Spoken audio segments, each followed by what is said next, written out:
"You'll be a failure like your father," my mother announced to my 12-year-old son Ethan, her words slicing through the Thanksgiving dinner table with the precision of someone who spent decades perfecting the art of devastation. "Neither of you will ever accomplish anything, your father couldn't hold a job. And you're just like him, always tinkering with useless projects instead of focusing on what matters."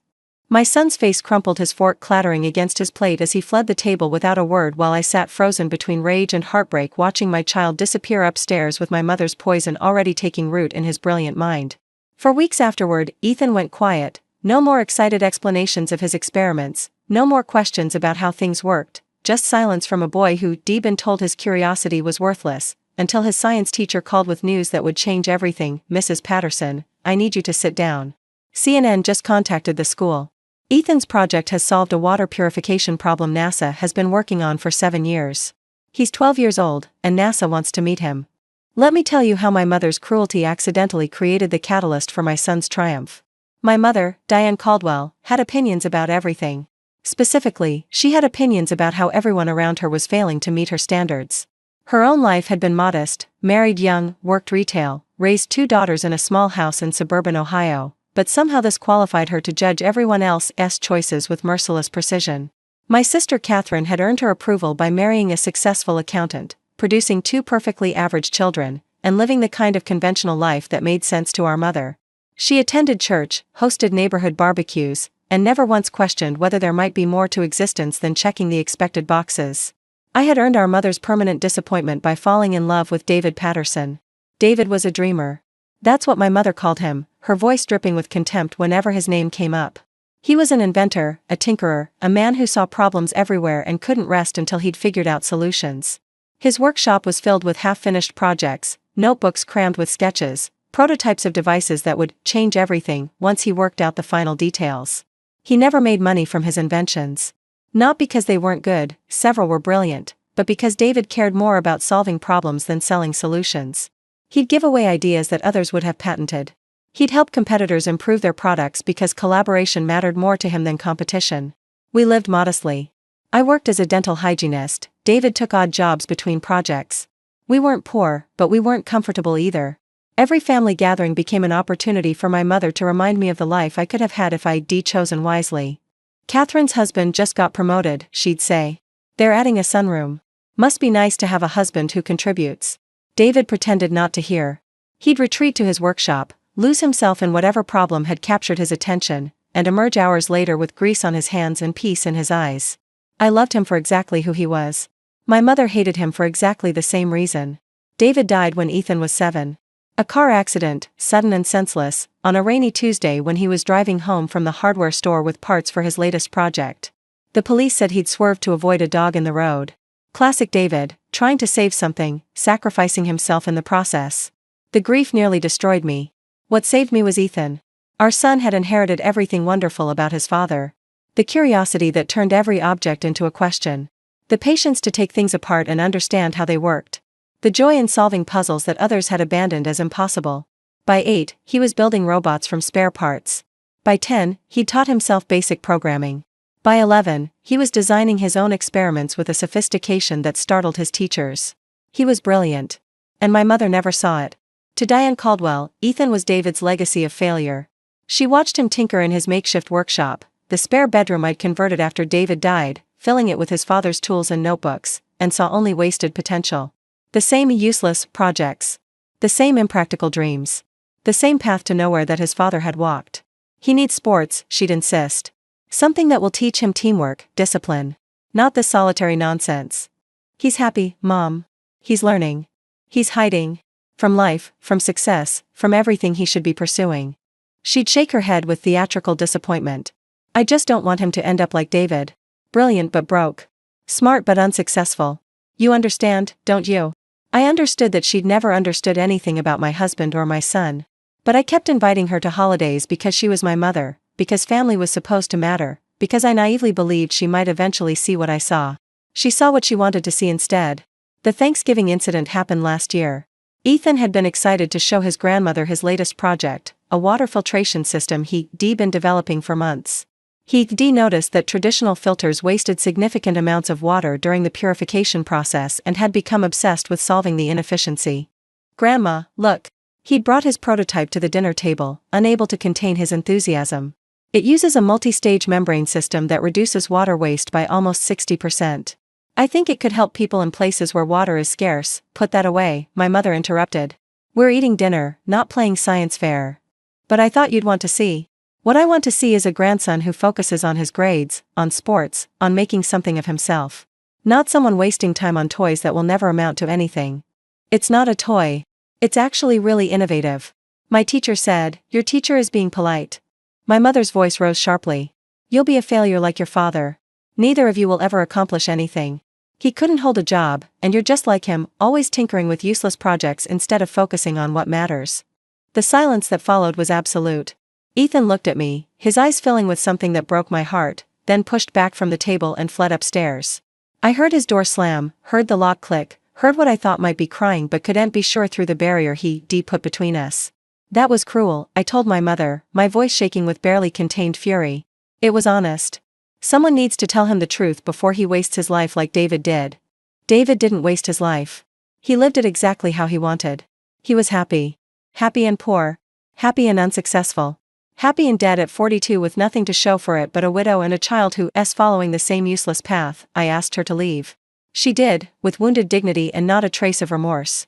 Our relationship, already strained, fractured into something I wasn't sure could be repaired. But the real damage was upstairs, behind a locked door, taking root in a 12-year-old boy who'd just been told his dreams were worthless. The weeks that followed were devastating. Ethan stopped talking about his projects. The workshop door stayed closed. When I asked about his water filtration system, he shrugged and changed the subject. The light that had always animated him, that curiosity, that joy, seemed to have dimmed. His teachers noticed. His grades didn't suffer, but his engagement did. He completed assignments mechanically, without the spark that had always made him stand out. One teacher emailed me, concerned, Ethan seems different lately. Is everything okay at home? Everything was not okay. My mother's words had done exactly what they were designed to do, made my son doubt himself. I tried talking to him. Ethan, you know Grandma was wrong, right? What she said about Dad, about you, it's fine, Mom. It's not fine. Your father was brilliant. His inventions mattered. They helped people. But he never made money from them. Grandma said he never succeeded. Success isn't just about money, sweetheart.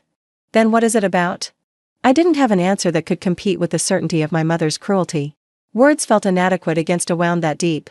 So I prayed that time would heal what I couldn't fix. The science fair was in February. Ethan almost didn't enter. He'd stopped working on the water filtration project after Thanksgiving, leaving it half-finished in his workshop like an abandoned accusation. But his science teacher, Mrs. Angela Thornton, wouldn't let him quit. She came to our house one evening, sat with Ethan in his workshop, and looked at what he'd built. This is extraordinary, she said simply. You know that, right? Ethan shrugged. It doesn't work perfectly. The third stage membrane keeps degrading. Then fix it. You're closer than you think. What's the point? It's just a science fair. It's not like it matters. Mrs. Thornton was quiet for a moment. Then she said something that changed everything. Ethan, I've been teaching for 23 years. I've seen thousands of students. Maybe 3 or 4 of them had your kind of mind, the kind that sees problems differently, that finds solutions others can't imagine. She paused. Your project isn't for the science fair. It's for you. It's proof of who you are and what you can do. Don't let anyone take that away from you. I don't know exactly what shifted in my son that night. But he went back to work. The science fair was held at the regional level in March. Ethan's project was the most sophisticated entry by a significant margin. The other students had built volcanoes and potato batteries and solar system models. Ethan had designed a 3-stage water purification system that reduced waste by 67% compared to existing commercial filters. He won first place. The judges were impressed but not surprised. After all, it was just a middle school science fair. Clever kids won awards every year. What they didn't know was that a NASA engineer named Dr. Samuel Okonkwo was visiting his nephew at the same school that day. He wandered through the science fair during a break, idly curious, and stopped at Ethan's display. He stayed for 45 minutes. The call from Mrs. Thornton came 3 weeks later. Mrs. Patterson, I need you to sit down. My heart stopped. When teachers call with that tone, it's never good news. What happened? Is Ethan okay? He's more than okay. Her voice was strange, excited, almost disbelieving. CNN just contacted the school. They want to do a story on Ethan's project. CNN? The news network? Why would they care about a science fair project? Because Dr. Samuel Okonkwo shared Ethan's design with his team at NASA. They've been working on water purification systems for the lunar base program for 7 years. Ethan's membrane configuration solved a problem they hadn't been able to crack. I sat down. What? His project didn't just win the science fair, Mrs. Patterson. It advanced NASA's research by potentially years. He's 12 years old, and NASA wants to meet him. The weeks that followed were a blur. CNN arrived first, followed by ABC and NBC. The local newspaper ran a front-page story. Science journals requested interviews. Universities called offering early admission considerations to a 7th grader. Ethan handled the attention with the same quiet thoughtfulness he brought to everything. He answered questions about his design, explained his process, credited his father's notebooks with inspiring his approach to problem solving. My dad was an inventor, he told the CNN reporter. He taught me that every problem has a solution if you be patient enough to find it. Were you surprised when NASA contacted you? Ethan thought about it. I was surprised anyone noticed. I built it because I wanted to see if it would work. I didn't know it mattered to anyone else. The reporter smiled. It matters to millions of people who don't have access to clean water. Your design could change that. My son, my 12-year-old son, nodded seriously. I hope so. That's why I built it. The NASA visit was scheduled for April. They flew us to Johnson Space Center in Houston, where Ethan spent 2 days meeting with engineers, touring facilities, and discussing how his design might be adapted for the lunar water recycling system. They treated him with genuine respect, not as a curiosity or a child prodigy to be patronized, but as a fellow problem solver whose work had value. Dr. Okonkwo became something of a mentor. Your son has something rare, he told me during a break between meetings. He doesn't just think differently. He thinks more completely. Most people stop at, this is how it works. Ethan asks, why does it work this way, and could it work better? His father was the same way. Then his father was exceptional too. This kind of mind doesn't develop in a vacuum. Someone taught him to see the world as a series of problems waiting to be solved. David had taught him. Through notebooks and tools and countless hours explaining how things worked and why they might work better. Through a legacy my mother had called failure. The call I'd been dreading came 3 days after the NASA visit made national news. My mother's voice was strange when I answered, smaller than usual, missing its customary certainty. I saw Ethan on television. I know. They said he's working with NASA. That his invention could help astronauts. That's what they said. Silence stretched between us. I waited, refusing to fill it. I didn't know, she finally said. When I saw his project at Thanksgiving, I didn't understand what he'd built. You didn't try to understand. You told him he'd be a failure like his father. I was trying to protect him. You were trying to control him. To make him small enough to fit your idea of what success looks like. My voice shook but held steady. David wasn't a failure. He was a genius who never needed the world to validate him. And his son is going to change how we explore space because he inherited that same gift. I'm sorry. Don't tell me. Tell Ethan. More silence. I don't know how. Figure it out. You've spent years telling him what he couldn't be. Now you get to watch him become something you never imagined. My mother came to Ethan's school ceremony in May. The district was honoring him for exceptional achievement in science and innovation. NASA had sent a representative. The governor had sent a letter. Every news outlet in the region was covering the event. I didn't tell Ethan she was coming. I wasn't sure she'd actually show up. But she did. She sat in the back row, watching her grandson accept awards and praise from people who saw exactly what she'd always been blind to. She watched him speak about his father's influence, about curiosity as a gift rather than a flaw, about the joy of solving problems that matter. Afterward, she approached him slowly, looking older than I'd ever seen her. Ethan, I need to tell you something. My son looked at her with David's eyes, patient, curious, waiting. What I said at Thanksgiving was wrong. Your father wasn't a failure. And you, her voice cracked. You're extraordinary. I was too stubborn to see it. Ethan was quiet for a long moment. Then he said something that made me cry. Grandma, I know you didn't mean to hurt me. You just didn't understand. But I want to show you something. He pulled out his phone and showed her photos of his father's notebooks, pages of sketches and calculations and ideas that had never been built. Dad had an idea for water filtration in here. He never finished it. My project started because I wanted to see if I could complete what he started. Ethan looked at her directly. He wasn't a failure. He was ahead of his time. I'm just following his path. My mother broke down completely. She hugged her grandson, really hugged him, probably for the first time in years, and apologized through tears that seemed, finally, genuine. It wasn't forgiveness. It wasn't healing. But it was a start. Ethan is 14 now. He's working with a research team at MIT on advanced filtration systems for developing nations. His original design has been adapted for use in 3 different countries. He's been featured in Scientific American, invited to speak at conferences, and named to Forbes 30 Under 30 list for science at an age when he shouldn't even be eligible. He's still the same kid who builds things in his workshop, still driven by curiosity rather than ambition. He doesn't care about fame or money or the things my mother always valued. He cares about solving problems that matter. Just like his father. Last month, David's water filtration notes were donated to the Smithsonian. They wanted them for an exhibit on innovation and inspiration, how ideas pass between generations, how genius builds on genius, how a man who never succeeded, by conventional standards, planted seeds that his son would grow into solutions that help millions.